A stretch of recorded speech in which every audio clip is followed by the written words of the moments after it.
First thing I'm doing to start off this project is taking this 1.5 inch thick poplar slab and cutting 6.5 inch wide boards out of it.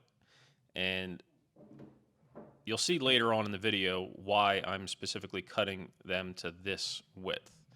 The final dimensions is going to be 1.25 inch by 6 inch.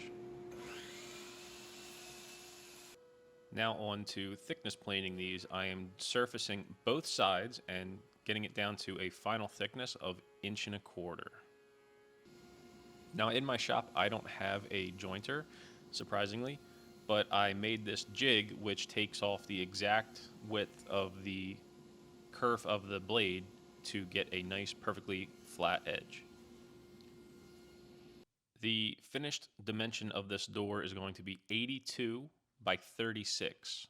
So after I finished edging on my table saw to get a nice flat straight edge, I then cut all the widths of these boards to exactly 6 inches to get an exact dimension of 36 inches overall for the glue up. And once I'm done clamping it, I'm going to make sure it's perfectly flat and everything lines up. Moving on to the next and very critical step, after I took that out of the clamps and gave it a light sanding to get it flat, I am setting up my shaper here to do a 1/4 inch pass to do the outline of all of the window panels and the upper arch. If you've never seen how one of these works, basically that tape that looks like black dominoes is a tracking material for the router, and it is tracking its location in space with that tape to make the layout. I just finished doing my 1/4 inch pass with my shaper. Now I'm going to come back with my jigsaw, cut everything out, and then hit it again with a flush trim bit to clean up all the edges, and then it's ready for the finished details. The last pieces to cut out are these window panels, and then once I finish cutting these out and flush trimming them, I will be adding the wood trim to hold the glass panels in place. So I'm adding all these little pieces around the window openings, and the square ones are simple. It's just cut a miter, fit them in. So I'm going to assemble all of the ones on this side of the door, and there's going to be 2 rows of these. This one's going to be pre-assembled. This one's going to go in after I glue or caulk the window panels in, and these will go in tight to hold those window panels. It's a traditional way of making a window. I mean, there's a lot of different ways to make this. Traditionally, I guess you would make the rails and the stiles separate from the door buck and then install this as a unit. But this is just easy. It's an interior door. It's not difficult. The difficult part is getting these radiuses just right. So I have this little mini steamer for just steaming clothes, and it works perfectly for these small little sticks, just to steam it for maybe a minute, half a minute, glue it on and nail it, and it'll hold that shape once it's all dried out. One small piece I didn't really record myself making is this little decorative ledge that is made with 2 different router bits to get a compound profile, and this is just held on with a couple dowels and then a few of these finish nails just to hold it in place, and then finally just a couple clamps to make sure it all stays nice and tight. Door is all cleaned, and now it's ready for a coat of primer. So I'm just going to go over the door one last time, make sure I filled every little knot and defect in the wood.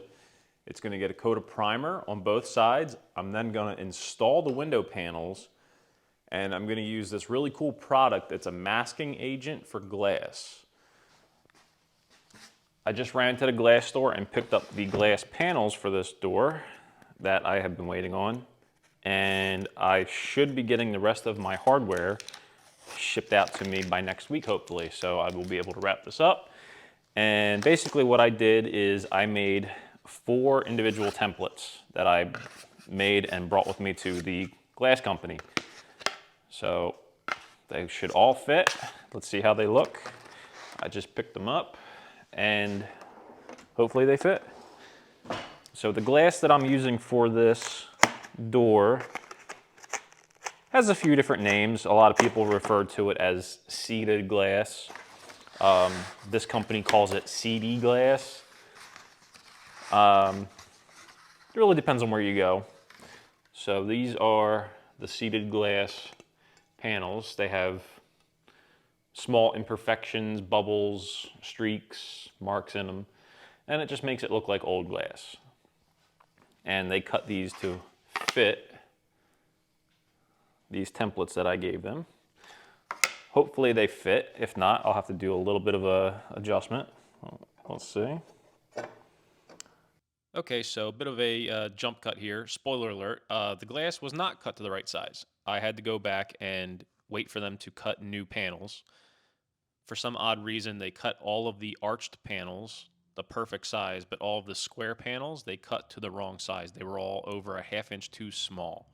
So fast forward to now, I have all of the panels going in. I put a coat of that red paint, which is the finished color of the door, around all of the window panels, just so you won't see any of the white primer.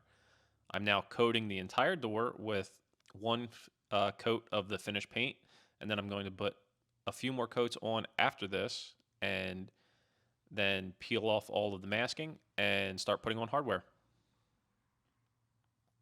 I did one coat on one side of the door, but you're gonna see a flash forward, finished painted, and I'm gonna get ready for assembly to put all the hardware on it since nobody really wants to watch paint dry. So for these are the bars. You can see I'm just curling the ends right there. This was a store-bought handle. You can see how they curl it over. So I'm just trying to mimic that a little bit instead of just a steel straight bar. So yeah. Door's all done and ready to be installed in just a couple days. And I will show you what it looks like hanging up on the wall in just a little bit. I apologize for the lack of a good video of the finished product, but I forgot to record when I was there. But I hope you enjoyed the process and I hope you liked the door.